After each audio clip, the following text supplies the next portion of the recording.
এয়া মানুহজনে ভাগৱত পঢ়ি আছে দেই মোবাইলৰ পৰা চাই চাই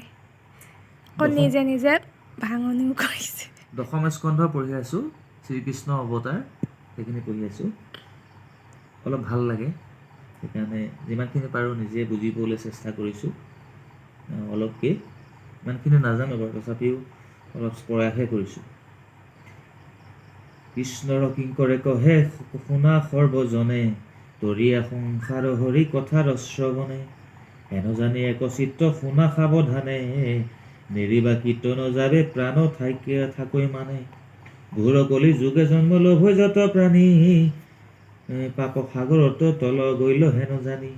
তাকো উদ্ধাৰিবে মনে কৃষ্ণ কৃপাময়, কৰিলা বিস্তাৰ নিজ পূৰ্ণ কীৰ্তিশয়, ভকত জনৰ অনুগ্ৰহৰ কাৰণে, কৰিলা অনেক লীলা প্ৰভু নাৰায়ণে, আন এক চিত্ৰ মনে যিটো কৰি প্ৰাণ, দূৰ হৈ দুখ সুখ যতে অজ্ঞান, হেন জানি বুদ্ধ জন জাত আছয় মতি, কৰা সাৱধান চিত্তে কৃষ্ণত ভকতি,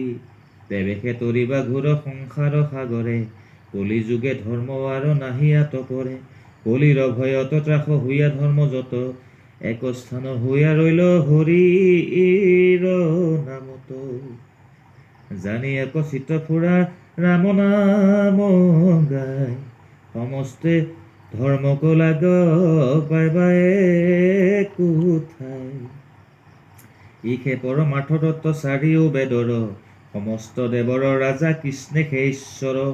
সমস্ত ধৰ্মৰ ৰাজা মাধৱৰ নাম, জানি নিৰন্তৰে নৰে বোলা ৰাম ৰাম। আমাৰ এই উপদেশ শাৰীত আমি এটাই গম পালোঁ যে কলিযুগত ৰাম নামিষাৰ নাম বিনে গতি নাই আৰ। সেই হেতুকে কলিযুগে ধৰ্ম আৰু নাহি আতপৰে,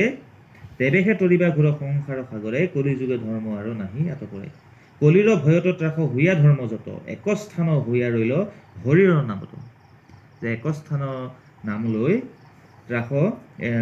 এক স্থান হৈয়া ৰৈল হৰিৰ নামত, সেইকাৰণে কলিযুগত হৰিৰ বাহিৰে আৰু একো ধৰ্ম নাই, জানি একচিত্তে ফুৰা ৰাম নাম গায়, সেইকাৰণে আমি সকলোৱে কি কৰিব লাগিব, ৰাম নাম গাই ফুৰিব লাগিব, আৰু সমস্ত ধৰ্মকে লাগ পাইবে একেঠাই, আৰু সকলো ধৰ্মটোত আমি একেলগে সকলোকে লগ পাম, ইহে পৰমাৰ্থ তত্ত্ব চাৰিও বেদৰ, আৰু সেই আমাৰ চাৰি বেদ আছে যে, সেই চাৰিখন বেদতে কি আছে, যে ভাগৱত শাস্ত্ৰই হ'ল উত্তম শাস্ত্ৰ, সেইকাৰণে ভাগৱত শাস্ত্ৰ আমি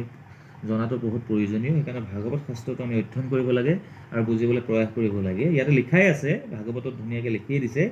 ইহে পৰমাৰ্থ তত্ত্ব চাৰিও বেদৰ, সমস্ত দেৱৰৰ ৰাজা কৃষ্ণেহে ঈশ্বৰ, গোটেই আমাৰ চাৰি বেদতে লিখা আছে যে ভাগৱত শাস্ত্ৰই উত্তম শাস্ত্ৰ, আৰু ভাগৱত শাস্ত্ৰই আমাক কি সিদ্ধান্ত দিছে, যে কলি যুগত ৰাম নামিষাৰ নাম বিনে গতি নাই আৰু। আমি সেইকাৰণে ভগৱন্তক পাবলৈ হ'লে, আমি যদি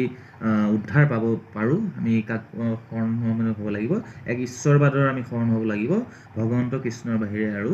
একো নাই। দিয়ে আমাক যি কয় আমি সেইখিনি বুজিবলৈ প্ৰয়াস কৰিব লাগে।